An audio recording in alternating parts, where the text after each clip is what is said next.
നിയമസഭാ തെരഞ്ഞെടുപ്പ് അടുത്തിരിക്കെ പ്രധാനമന്ത്രി നരേന്ദ്രമോദി ഇന്ന് കേരളത്തിലെത്തും. ഇന്ന് രാവിലെ 11:45 പ്രധാനമന്ത്രി കൊച്ചി നെടുമ്പാശ്ശേരി വിമാനത്താവളത്തിലെത്തും. വിവിധ വികസന പദ്ധതികൾ ഉദ്ഘാടനവും തറക്കല്ലിടലും പ്രധാനമന്ത്രി നിർവഹിക്കുന്നുണ്ട്. ദൈവരസഭയുടെ സുവർണ്ണ ജൂബിലി ആഘോഷവും NDAയുടെ തെരഞ്ഞെടുപ്പ് റാലിയും പ്രധാനമന്ത്രി ഉദ്ഘാടനം ചെയ്യും. കൊച്ചി നഗരത്തിൽ ഇന്ന് ഗതാഗത നിയന്ത്രണം ഏർപ്പെടുത്തി കഴിഞ്ഞു. കൊച്ചിയിൽ നിന്ന് ബിപിൻ സി വിജയൻ പ്രധാനമന്ത്രിയുടെ യാത്രാ പരിപാടികളുടെ വിശദാംശങ്ങളുമായി നമുക്കൊപ്പം ചേരുന്നു. അതുപോലെ വിഷ്ണു സുരേഷ് ദീപരസഭയുടെ സുവർണ്ണ ജൂബിലി ആഘോഷത്തിന്റെ വിവരങ്ങളും നൽകും. Good morning to both of you. ആദ്യം ബിപിൻ സി വിജയനിലേക്ക്. ബിപിൻ, വിശദാംശങ്ങൾ പറയൂ. Good morning SKN. വികസിത കേരളം മോദിക്കൊപ്പം എന്നുള്ളതാണ് BJPയുടെ ഈ നിയമസഭാ തെരഞ്ഞെടുപ്പിലെ മുദ്രാവാക്യം. ഈ മുദ്രാവാക്യത്തിനും NDA പ്രവർത്തകർക്ക് ആവേശവുമായി നരേന്ദ്രമോദി ഇന്ന് കേരളത്തിലേക്ക് എത്തുകയാണ്. പ്രധാനമന്ത്രി 11:30 നെടുമ്പാശ്ശേരി വിമാനത്താവളത്തിൽ വന്നിറങ്ങുന്നത്. അവിടെ നിന്നും നേവൽ ബേസിലെ ഹെലികോപ്റ്ററിൽ വന്നിറങ്ങും. അവിടുന്ന് റോഡ് മാർഗമാണ് ആദ്യത്തെ പരിപാടി മറൈൻ ഡ്രൈവിലേക്ക് എത്തുന്നത്. അതിനുശേഷമാണ് കലൂർ സ്റ്റേഡിയത്തിലേക്ക് അദ്ദേഹം എത്തുക. ഏകദേശം ഒരു 12:30 കൂടിയാണ് കലൂർ സ്റ്റേഡിയത്തിൽ എത്തുമെന്നുള്ളത് പ്രതീക്ഷിക്കുന്നത്. നമ്മൾ ഈ നിൽക്കുന്ന കലൂർ സ്റ്റേഡിയത്തിന്റെ ഈ മുൻവശത്ത് നിന്ന് ഏകദേശം അകത്തേക്ക് ഒരു 300 മീറ്ററാണ് റോഡ് ഷോ ആയിട്ട് ഉണ്ടാവുക. ഏകദേശം 10,000-ഓളം NDA പ്രവർത്തകർ അതിൽ പങ്കെടുക്കുമെന്നുള്ളതാണ് ഇപ്പോൾ BJP നേതാക്കൾ തന്നെ അറിയിച്ചിട്ടുള്ളത്. ഈ റോഡ് ഷോയ്ക്ക് ശേഷം നമ്മൾ ഈ നിൽക്കുന്നതിൻ്റെ ഇടതുവശത്ത് കാണുന്ന ഈ ഒരു പവനിയനിലായിരിക്കും ആദ്യത്തെ പരിപാടി നടക്കുക. അത് കേന്ദ്ര പദ്ധതികളുടെ ഉദ്ഘാടനമാണ്. 10,800 കോടി രൂപയുടെ വിവിധ ഊർജ ഹൈവേ മേഖലകളിലൊക്കെ നടക്കുന്ന ദേശീയപാത നവീകരണത്തിൻ്റെയൊക്കെ ഭാഗമായിട്ടുള്ള ഉദ്ഘാടനങ്ങളും ശിലാസ്ഥാപന ചടങ്ങുകളുമാണ് നടക്കുക. അങ്ങനെ ഒരു ബൃഹത് പദ്ധതിയുടെ ഉദ്ഘാടനം ഇന്ന് ആ വേദിയിൽ വെച്ച് നടക്കും. BPCLന്റെ റിഫൈനറികളുടെ ഉദ്ഘാടനം ഉൾപ്പെടെയാണ് ഇന്ന് നടക്കുന്നത്. അതിനുശേഷമാണ് NDAയുടെ പൊതുസമ്മേളനം നടക്കുക. 2 മണിയോടുകൂടിയാണ് NDA പൊതുസമ്മേളനം നടക്കുന്നത്. അവിടെ വെച്ച് ഈ നിയമസഭാ തെരഞ്ഞെടുപ്പിൽ NDAയുടെ പ്രകടന പത്രികയുടെ അതിൻ്റെ പ്രകാശനം കൂടി പ്രധാനമന്ത്രി നിർവഹിക്കും. ഏകദേശം 12ഓളം ഘടകകക്ഷികൾ NDAയുടെ 12ഓളം ഘടകകക്ഷികൾ ഈ ഒരു ചടങ്ങിൽ പങ്കെടുക്കുമെന്നുള്ളത് കൂടി ഈ ഘട്ടത്തിൽ പറഞ്ഞിട്ടുണ്ട്.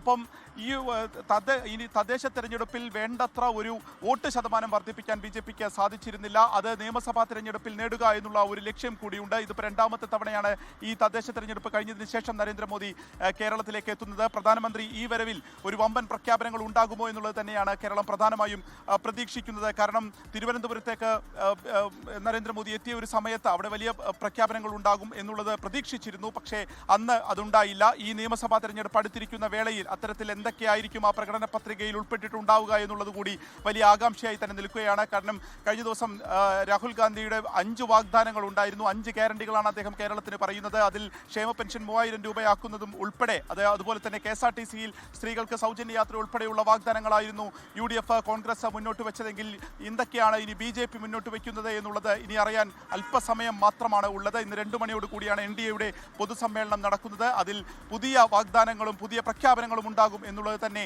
നേതാക്കളും പ്രതീക്ഷിക്കുന്നുണ്ട്. ഇപ്പോൾ തന്നെ നിരവധി പ്രവർത്തകർ ഇങ്ങോട്ടേക്ക് എത്തിയിട്ടുണ്ട്. അവരെല്ലാം തന്നെ അകത്തേക്ക് പ്രവേശിപ്പിച്ചു കഴിഞ്ഞു. അങ്ങനെ രാവിലെ മുതൽ തന്നെ NDA പ്രവർത്തകർ ആകെ തന്നെ ആവേശത്തിലാഴ്ത്തിയിരിക്കുന്നു എന്നുള്ളതാണ് പ്രതീക്ഷ ഉള്ളത്.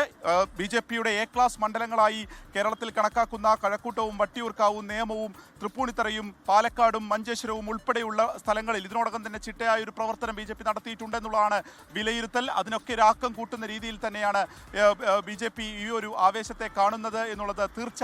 ഒപ്പം തന്നെ നാളെ BJPയുടെ പട്ടിക, ആദ്യത്തെ സ്ഥാനാർത്ഥി പട്ടിക പുറത്തുവരാനിരിക്കുന്ന ഒരു വേളയിൽ കൂടിയാണ് പ്രധാനമന്ത്രി നരേന്ദ്രമോദിയുടെ കേരള സന്ദർശനം എന്നുള്ളതും എടുത്തു പറയേണ്ട ഒരു രാഷ്ട്രീയ പ്രാധാന്യം അർഹിക്കുന്നു. SKN. Okay, thank you Bipin C Vijayan. ഇനി ദീപരസഭയുടെ സുവർണ്ണ ജൂബിലി ആഘോഷങ്ങളും പ്രധാനമന്ത്രി ഇന്ന് ഉദ്ഘാടനം ചെയ്യും.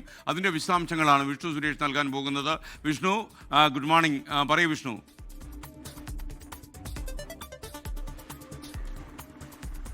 SKN, കടുത്ത നിയന്ത്രണത്തിലും സുരക്ഷയിലുമാണ് കൊച്ചി നഗരം ഉള്ളത്. പ്രധാനമന്ത്രി ആദ്യം നെടുമ്പാശ്ശേരിയിലേക്കും അവിടെ നിന്ന് നേവിയുടെ ആസ്ഥാനത്തേക്കുമാണ് എത്തുക. അവിടെ നിന്ന് റോഡ് മാർഗമാണ് മറൈൻ ഡ്രൈവിലുള്ള ദീപരസഭയുടെ സുവർണ്ണ ജൂബിലി സംഗമം നടക്കുന്ന വേദിയിലേക്ക് എത്തുന്നത്. ഏകദേശം 800ഓളം വരുന്ന ആളുകൾ ഈ വേദിയിൽ നടക്കുന്ന പരിപാടിയിൽ പങ്കെടുക്കുന്നതിന് വേണ്ടി എത്തും. വിവിധ രാഷ്ട്രീയ കക്ഷി നേതാക്കളും ഉണ്ടാകും. വേദി പൂർണ്ണ സജ്ജമായിട്ടുണ്ട്.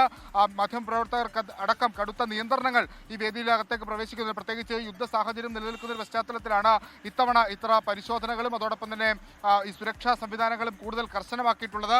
ഈ ദൃശ്യങ്ങളിൽ കാണാം, ഒരു വശത്ത് ഈ പരിപാടി നടക്കുന്ന വേദി, മറുവശത്ത് പോലീസിന്റെയും SPGയുടെയും ഒക്കെ നിരവധി വാഹനങ്ങൾ സുരക്ഷയുമായി ബന്ധപ്പെട്ട് ഏർപ്പെടുത്തിയിട്ടുള്ളത്. 11 മണിയോടുകൂടി തന്നെ നഗരത്തിൽ ഗതാഗത നിയന്ത്രണം ഏർപ്പെടുത്തും. പ്രത്യേകിച്ച് MG റോഡിലും അതോടൊപ്പം തന്നെ മേനക ഹൈക്കോർട്ട് റോഡിലുമായിരിക്കും ഗതാഗത നിയന്ത്രണം ഉണ്ടാകുക. അതെല്ലാം കൃത്യമായി പാലിക്കാനുള്ള നിർദ്ദേശം എല്ലാവർക്കും നൽകിയിട്ടുണ്ട്.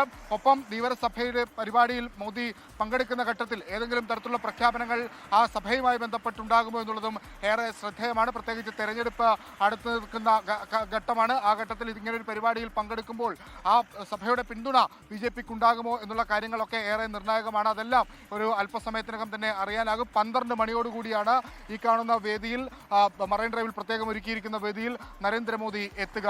SK. Thank you. നമുക്കൊപ്പം ചേർന്നത് വിഷ്ണു സുരേഷാണ്. ലോകത്തെവിടെയായാലും ഏത് സമയത്തും 24 വാർത്തകളും ഓഗ്മെന്റഡ് റിയാലിറ്റി പാക്കേജുകളും എക്സ്പ്ലെയിനറുകളും വിശദമായി കാണാൻ ഞങ്ങളുടെ യൂട്യൂബ് ചാനൽ നിങ്ങൾക്ക് സബ്സ്ക്രൈബ് ചെയ്യാം.